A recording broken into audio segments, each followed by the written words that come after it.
Hey all, Alex here at your home of the Music Deep Dive. And today we're going to be doing something a little bit different. We are going to be counting down today the top 10 albums released in the early 1950s. This is going to be kind of the first in what I'm hoping will be a series of videos spread out over who knows how long, where I will be talking about the kind of best records that came out in each different year. Now, you'll probably be wondering, why am I talking about a collection of years, and also what do I mean by early 1950s? In this case, I'm referring to the years 1950 through 1952. The reason that I'm selecting this kind of sample size of years is that going forward, I will be talking about individual years after this. And from 1953 onwards, I feel very confident in my ability to cull out and talk about 10 individual records at least from each year that I would recommend, in fact, pretty strongly in many cases. But from before 1953, again, you're really getting into a point here where the concept of the album as the dominant form of music consumption really just wasn't there yet. Again, the long playing record is still very kind of nascent at this point. A lot of albums are being released as collections of either 78s or collections of 10 inches. And so because of that, the idea of an album as a standalone collection, that's the other piece. A lot of times albums are often just collections of singles at this point, either already released ones or ones that are released contemporarily, like they're released at the same time as individual singles. It just gets really hard to keep track of. So we're going to be talking about 1950 through 1952 here. Maybe at some point I'll do a video on like the 1940s, top 10 records from that time, but for the time being, we are talking about 50 through 52. Now, a couple of other qualifications that I want to talk about. First off, when we talk about albums, I am referring to studio albums primarily. I will be talking about undoubtedly some live albums, at least as they come up kind of throughout the course of this series. And so there's going to be a space for them. I will not, however, be talking about archival releases or compilations as part of this. Again, that it's not necessarily a fair representation of the music that was actively coming out in that year. That said, I do want to acknowledge at least some of the records as they come up. And this period of time has a lot of so-called compilations where there are collections of singles and things like that that were released a few years prior. Thelonious Monk has a lot of great compilations from this time period, Bud Powell as well. But again, we're not counting them as part of the list, but I do want to shout them out here. If there was one archival release that I would recommend from this time period, it would 100% without a doubt be the 1950 release of Benny Goodman's classic 1938 Carnegie Hall concert. This concert has developed a massive reputation over the years, essentially. It was the first jazz concert at Carnegie Hall itself.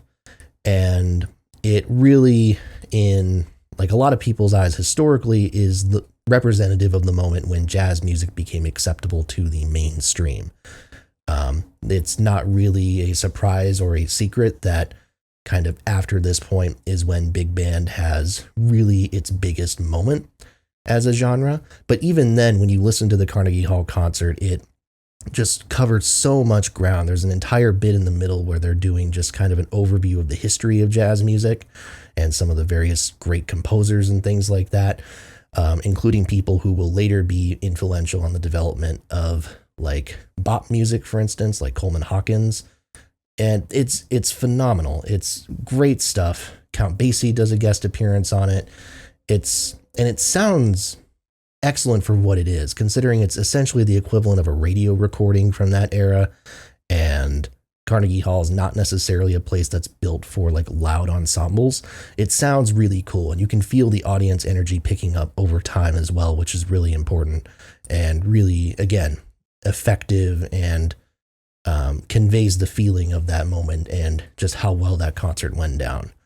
So it finally was released in 1950 as a live release, and it's absolutely worth your time. Check out, again, the full unedited one that they put out on CD back in the 90s. It's about 2 hours long, give or take, but well worth your time. Excellent, excellent live release. I'll also say too, as we get into the proper top 10, that these videos will come out concurrently with a lot of the other kind of individual deep dive videos that I'm doing about one artist's discography. So undoubtedly, those deep dives will be influencing these lists to some degree. So what I'll just tell people here is that this is, again, just a list representing how I feel here and now. If I were to redo these videos in like a decade's time, maybe, which I might, who knows, those lists in all likelihood will be substantially different. So just take this, if nothing else, as a recommendation of 10 albums that I think are rock solid, great, and yeah, ones I would recommend. But anyways, let's get to the top 10. Number 10, I have 1950's Voice of the Stabe by Yma Sumac. And I looked up how to pronounce all of those. I think I got that right, but if I'm not, please feel free to correct me. Released on Capitol Records. This is the debut record by Sumac, and she is such an interesting figure. Peruvian-born singer who did some recordings in Peru back in the early 40s. She comes over to New York and kind of by work of like essentially a great like marketing campaign by herself and her family, like advertises herself as this like queen of exotica music, which is very, appropriate timing given that this is the peak of exotica music. This is the peak of the Les Baxter, vaguely ethnic, vaguely world music sounding things that are nevertheless palatable enough for the average person to listen to. And so Sumac comes in and it ends up being Baxter who discovers her. And this is her first bit of recordings. And I said that exotica music is interesting in that for the most part, a lot of it is very like casual. Like you could listen to it without being offended or especially disturbed. You can have it on in the background. But sometimes it can get really weird. And this definitely gets weird. And it's entirely to the credit of Sumac as a performer. I mean, her voice is it's classical in a sense. It's a very high soprano in almost an operatic sense, but there's also a little bit more of an untrained aspect to it as well. It's not necessarily as full as, regal and as like contained as a like soprano operatic singer's voice would be. It's very like prone to doing like very interesting things. And because of that, and because of like the instrumentation that Baxter is surrounding her with, it's just a record that doesn't necessarily like it's hard to kind of casually put it on in the background. I think it's just kind of strange. It's kind of bizarre. And I know Sumac is kind of a controversial figure because of how she kind of portrays Peruvian people as being a little bit like uncivilized, I suppose. Like it's very connected to like, roots and nature and animals and stuff like that. Like it's not entirely appropriate, I suppose I'll say. But for what it is, it's an impressive bit of music. It's not super substantive necessarily. It's more of a curio. And from my exposure to her other works, her other records after this, it's kind of more of the same. But again, as a curio, as one of the most bizarre releases of this era, it's worth checking out in that sense. And a very popular record too, highly, really good selling record. But Voice of the Stabe comes in at number 10. Number 9, also from 1950, I have Ella Fitzgerald with Ella Sings Gershwin, released on Decca Records. This is Ella's first LP of studio material. Of course, even though she had been putting out music for over a decade prior to this. And it's good. It's quite good. It's more reserved and laid back compared to a lot of the material she was putting out as singles at this point. This is entirely just her accompanied on piano. Ellis Larkins playing the piano on this and doing a good job of it too. And it's very pleasant. Some really good ballad interpretations of these classic Gershwin songs like Someone to Watch Over Me, But Not For Me, I've Got a Crush on You, How Long Has This Been Going On? And, bringing out this side of Ella, which you will get to see more in later records, which I talk about in my discography dive video of her. But it's really, I think, nice to hear it in this context. And it's definitely, I think, one of the more inspired, maybe late career things that she did with Decca, a label that she had kind of a confused and often not great relationship with towards the end. It's a very solid album. Not career highlight material necessarily, but as being one of the more kind of low-key vocal jazz releases of this time period, it does very well. And again, the Ella Fitzgerald bar of quality is so high that this will be the first of many appearances that she makes on these lists, I have no doubt. So Ella Sings Gershwin comes in at number 9. Number 8, from 1952, I have Jean Ritchie with Singing the Traditional Songs of Her Kentucky Mountain Family. This is in a very early release, actually, on Elektra Records, which will have, I think, a very interesting history as a label coming up in future videos as they pivot from folk music into more blues and rock influenced stuff later on. But Jean Ritchie, very interesting figure. Her entire background is being kind of born and raised in the Appalachians, growing up on these kind of traditional Appalachian folk songs and things like that. And when she moves to New York in the late 40s and becomes like a social worker, ends up like teaching these songs to children and things like that, and kind of moves into the purview of the kind of Alan Lomax crowd, again, the folkies from that day, the people who will ultimately found what later becomes known as the Greenwich Village scene. And so Ritchie initially records a lot of these songs as kind of like Lomax, like folk recordings, but that ends up transitioning into this record deal with Elektra. And so here you are. And it's all really pleasant. Again, even if it's sort of marketed as like, these are traditional songs, the types of things that are often being taught to children, it's still really affecting to hear her voice. And she does have a really nice voice paired up with her dulcimer performances, which is another thing. Again, this is really highlighting the dulcimer as an instrument, and her work there will influence kind of the next generation of folk musicians after her to start incorporating it. And again, a lot of these are songs that have become, very much traditional pieces and have been reinterpreted by even contemporaries of hers, like the Weavers. Songs like Little Corey, tracks like Black is the Color, of course.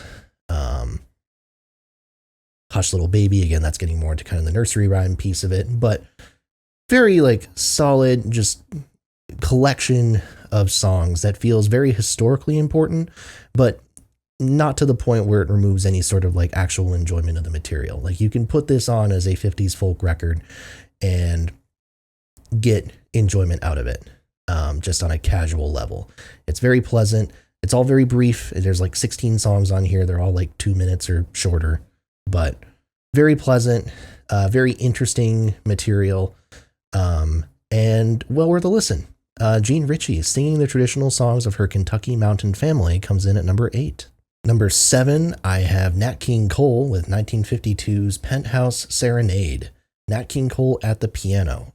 So this is from kind of a transitional period in Nat King Cole's career, where at this point he is starting to put out material under his own name rather than the King Cole Trio, which he was a part of for most of the 1940s. And this one, in fairness, is very much still steeped in the trio sound. It's now a quartet because you now have multiple different kind of ensemble players here, percussionists, guitar and bass, things like that.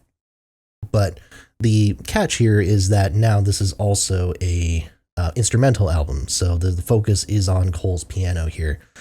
And yeah, it's a really nice thing to focus on, I think. Cole's material in general tends to focus on him as a vocalist. I think even in the trio days, sometimes I think you wish that you would get to hear Cole flex his piano skills a little bit more. He's still very reserved. So to hear it in this setting, it's really nice, really beautiful.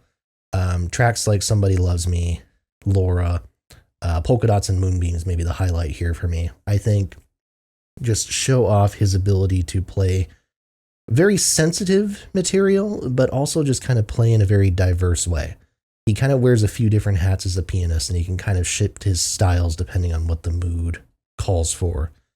And I love that you're able to kind of feature this, and especially in an era where, again, Cole is becoming more prominent as a ballad singer. The track Unforgettable came out in this same time period and was a massive hit. Mona Lisa, another one.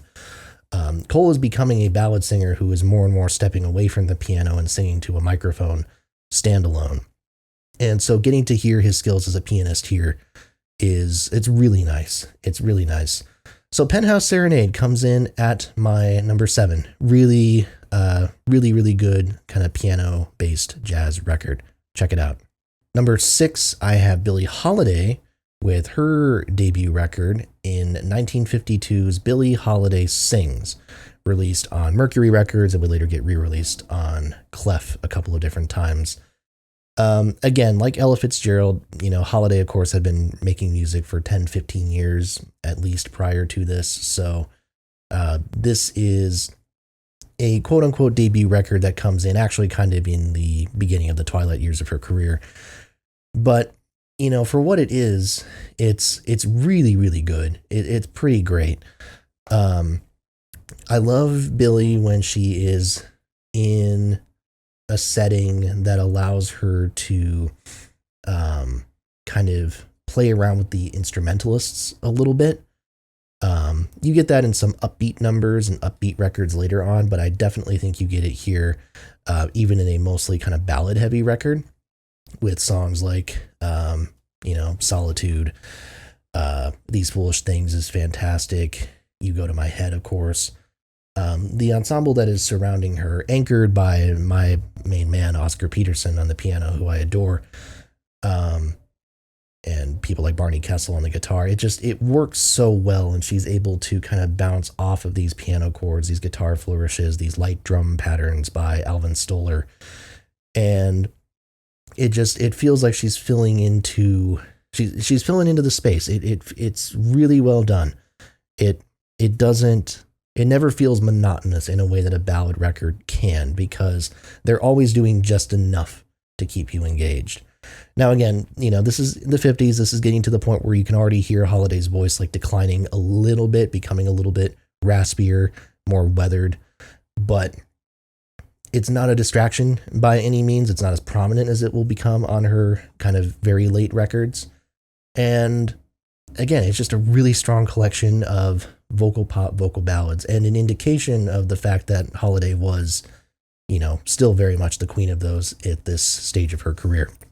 So Billie Holiday Sings, a great album, one of the highlights of her career from around this time period in the early to mid 50s, and well worth a listen. It comes in at my number 6. Check it out. At number 5, I have the self-titled 1951 record, a duo record by Sonny Stitt and Bud Powell, released on Prestige Records. They're one entrance onto this list. Sonny Stitt and Bud Powell, two great figures in this kind of early era of bop music who don't necessarily get their dues now. Stitt started out as an alto saxophonist, very much in the Charlie Parker milieu, to the point where people called him out as kind of like a Charlie Parker ripoff, which he didn't take too kindly to.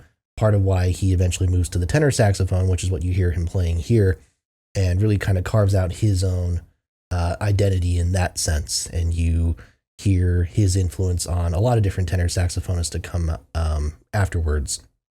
And Bud Powell, possibly the great early bop pianist. I know like Thelonious Monk will have a claim to that as well, which is well deserved, of course, but I do tend to think that Monk kind of lives in his own little corner of the universe. He's kind of doing his own thing. And Powell, to me, is just like a straight, sharp bop pianist. You want someone who can just shred solos while also giving you kind of the meditative moments that you need. Powell is it. And his career cut way too short. Again, really deserves to be rated among the very greatest jazz pianists ever to live. And so the two of them joining forces in this era when certainly I think Powell was at the peak of his powers, and Stitt, I think, is maybe still finding himself a little bit. It's really sharp. It's really great stuff. You add in Curly Russell on the bass and the amazing, unbelievable Max Roach on the drums here. And it's just a treat. It's just a treasure trove of great numbers. Songs like the opening track, All God's Children Got Rhythm. Bud's Blues, great kind of upbeat number. The Gershwins, Strike Up the Band. I mean, a great collection of songs that, again, kind of embody this era of bop music before guys like Miles Davis will come in and sort of transform the genre into different kind of frameworks and different paradigms. This is just, it's bop, and it has great solos, great rhythms. Everyone gets a chance to shine here, and it's an absolute joy. It's an absolute joy to listen to. I will say too, check out some of the bonus tracks on the original, on like the CD release. The CD release also contains some additional tracks with the trombonist J.J. Johnson. And I don't know if he's going to get a mention on any of these videos, but J.J. Johnson, really great jazz trombonist from this era, put out some really great material, has some great sessions. So we're checking that stuff out too. But the Sonny Stitt Bud Powell pairing comes in at number 5, one of the great bop records from the early 50s, and highly worth your time. Number 4, someone else who is going to be appearing on quite a few of these videos going forward, Frank Sinatra with 1950's Sing and Dance with Frank Sinatra, coming out on Columbia Records. This is the final studio album that he put out on Columbia. And to me, this is the first great Sinatra record, the first truly great Sinatra record in any case. I think a lot of his Columbia material is very sedate. It's very stately, and it works in that sense, but I think Sinatra is with the ballads of this era, Sinatra is very precious and very youthful. He doesn't necessarily carry them in the way that like a Billie Holiday can at this point. That, of course, ends up being kind of his goal because he looked up to Holiday, and that's eventually where he will get in the mid-50s Capitol releases. But at this point in time, I think he's more suited for some of the upbeat numbers that you get on this record. And right away with the opening track, Lover, I mean, you were dropped straight in with one of the best upbeat songs possibly in the entire 50s from Sinatra. I think that's a terrific arrangement, a terrific song in general. And I think the record peaks at the beginning, certainly. It doesn't ever quite get back to that level, but there's a lot of other very sharp songs. It's Only a Paper Moon. Should I is excellent. I like the Continental. That one's fun. And George Saravo's orchestration. I think this is the only full-length record that Saravo orchestrated. I'm going off of memory there. I could be wrong, but really, yeah, just really sharp. I think it serves Sinatra's voice better than a lot of the other kind of 40s arrangements that he did. And yeah, it's enjoyable. It's fun. And I think it points to the potential that Sinatra had. Again, it will take a few years yet until he actually gets there with Capitol in 54. So maybe expect to see him in the 54 video. But yeah, this is really good. Really worth your time. Sing and Dance with Frank Sinatra. Number 4, Sharp album. Check it out. Number 3, I don't know if it's an artist who's going to be appearing a lot on these videos, but certainly a record label, Blue Note, with their first entry on this list.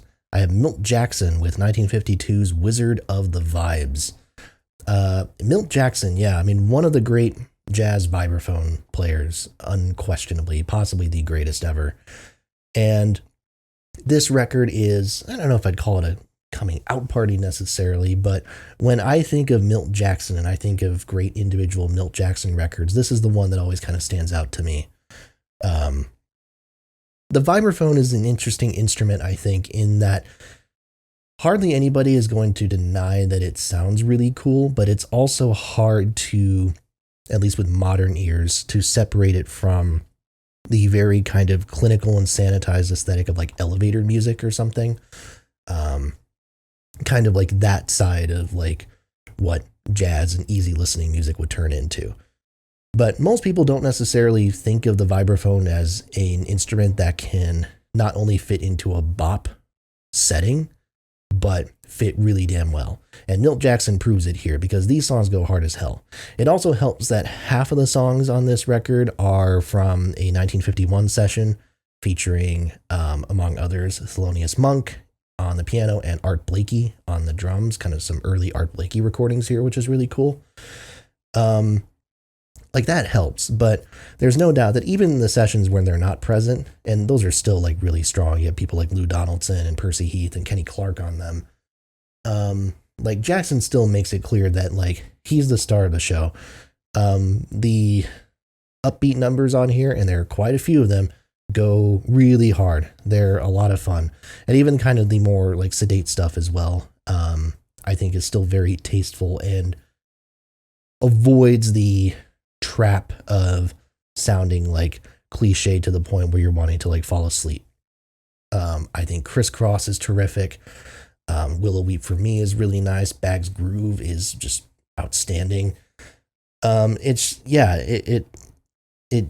really, you know, do I want to call it the peak of the vibraphone in jazz music as a featured instrument? I don't know if I want to say that conclusively.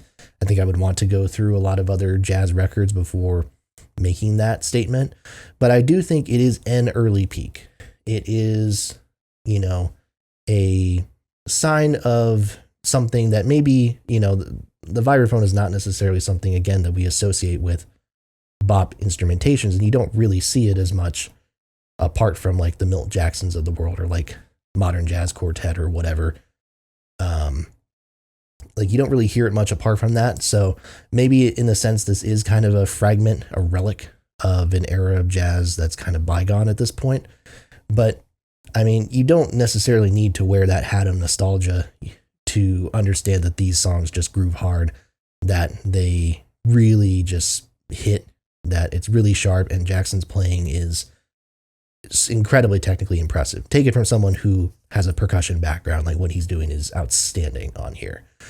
So yeah, Wizard of the Vibes, Milt Jackson, number 3, great album, check it out. Number 2, I have the Duke himself, Duke Ellington, with 1951's Masterpieces by Ellington, coming out on Columbia. Now, most of the other records that I have talked about, I am talking about them as 10-inch releases. So these are releases that for the most part are around 20 to 25 minutes long on average, so fairly short. Masterpieces by Ellington is I think the one release on here that was intended for the 12-inch LP format. That was structured and sequenced with that in mind, and you can really hear that. It's by far the longest record on this list. It's almost 50 minutes long, and those 50 minutes are comprised of just 4 songs. Now, they also happen to be like 4, or certainly at least 3 of Duke Ellington's best songs: Mood Indigo, Sophisticated Lady, and Solitude. You can tag on the Tattooed Bride if you want to. Not only like some of his best material, but you get to hear them in these kind of creative, these liminal spaces where he is clearly experimenting with very complex arrangements. Mood Indigo in particular on here, I think, is a triumph and goes through so many different phases. I mean, it's long as hell. It's 15 and a half minutes long. And that sounds ridiculous. I mean, it's a progressive rock length, if you will. But I would also submit that if I was Duke Ellington and if I had written Mood Indigo, one of the greatest jazz songs of all time, and if I was performing that one of the greatest songs of all time, which I also happen to write, I think that I could vamp on it probably as long as I damn well please, because I deserve to. And he makes it interesting. He makes it compelling. There are vocals on here. If there's one tiny gripe with this record, I think the vocals are not necessarily outstanding. I think they are probably the plainest part of the record. But man, I mean, they come in like halfway through the song or something. So they've gone through like a whole musical evolution, if not a couple of them at this point. So when the vocals come in, it feels fresh, and that's just immaculate pacing, perfect pacing. And it's really more of the same for the rest. Again, nothing. Solitude is the shortest song, and that's still 8.5 minutes. So it's very much meditations on these classic Ellington tracks. And that's a lot, ultimately, kind of what Duke is going to do for the remainder of his career. Part of why I most likely will not be doing a Duke Ellington deep dive, I kind of put him in with like the Bing Crosbys and the Louis Armstrongs, where there's so much material out there. And even if you manage to get through all of the studio LPs, you're still not covering like half of their career. And oftentimes that half contains their best stuff. So, you know, in that sense, again, I'm probably not going to be talking about it as part of a Duke Ellington dive for a while, but this does represent what he will continue to experiment with in future LPs, in future studio recordings. And yeah, I mean, there's not much else to say. It's terrific. The ensemble is excellent. A couple of big names on there like Billie Strayhorn, Jimmy Hamilton, Johnny Hodges, of course. Just, yeah, really great stuff. Really solid. Well worth your time. Masterpieces by Ellington. It's about as good as jazz music gets in that era. And yeah, it's my number 2. Great stuff. And at number 1, I have Stan Kenton with 1952's City of Glass, released on Capitol Records. Yeah, to me, I think of this early era, this is the most standout record and the one that I think just impresses me the most on so many levels, which is interesting because you can very clearly hear where this is coming from. So Stan Kenton, great jazz musician, great band leader, and someone who, all credit to him, was very kind of, I guess, Miles Davis-like in the sense that he always kind of had an ear to the ground for new ideas and new sounds and wanted to incorporate them into big band music, in his case. And this record is really, if it's not the culmination of it, it's certainly one of the most well-known and most successful examples of it. This is entirely a collection of material written by the composer Robert Grettinger. I believe I'm saying that name correctly. American composer who very much was drawing off of a lot of kind of the Western classical ideas that were coming out and around this time.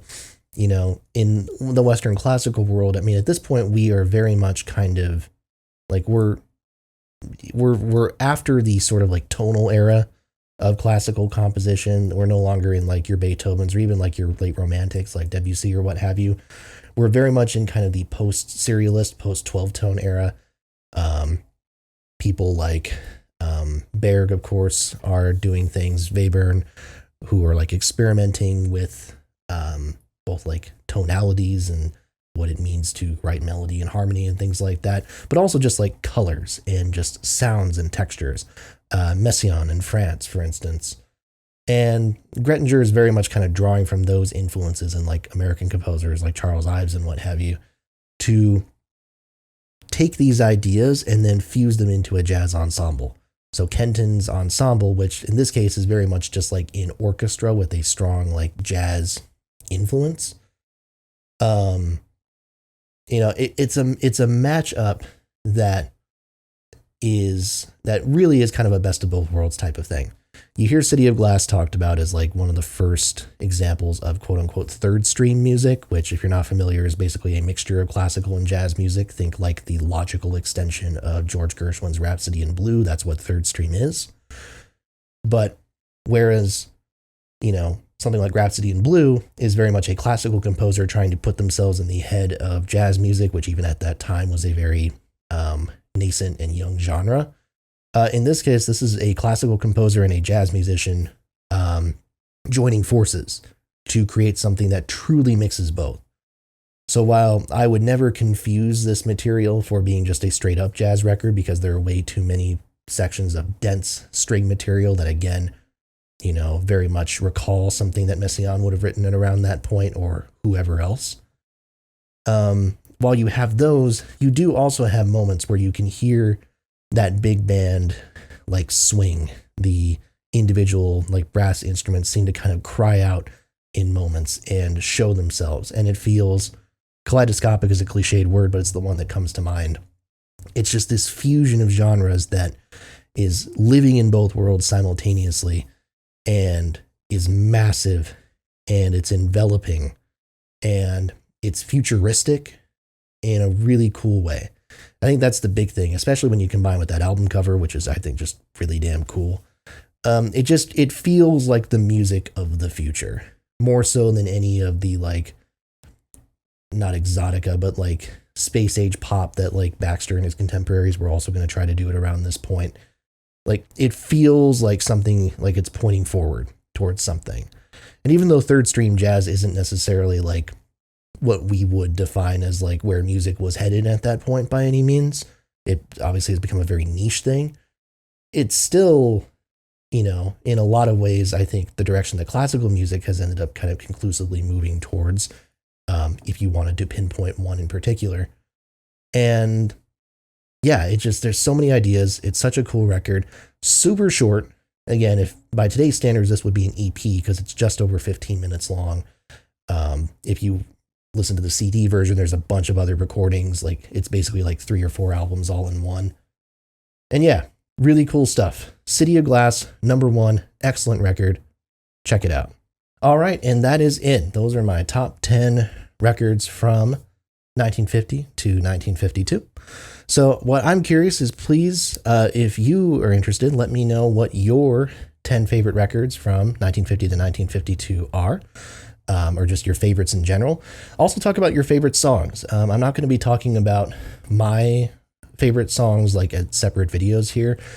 I think that's going to involve a much more in-depth and arduous investigation process and research process.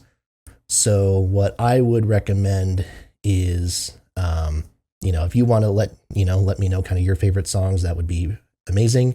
And then as I do this deep dive project, kind of the main one here, then I will kind of get into it at that point. But yeah, let me know your thoughts. Please make sure to like, comment, and subscribe. As always, more reviews are to come. Make sure to hit that bell for notifications and tell a friend as well. Thanks a lot, and I'll see you next time right here at your home of the Music Deep Dive.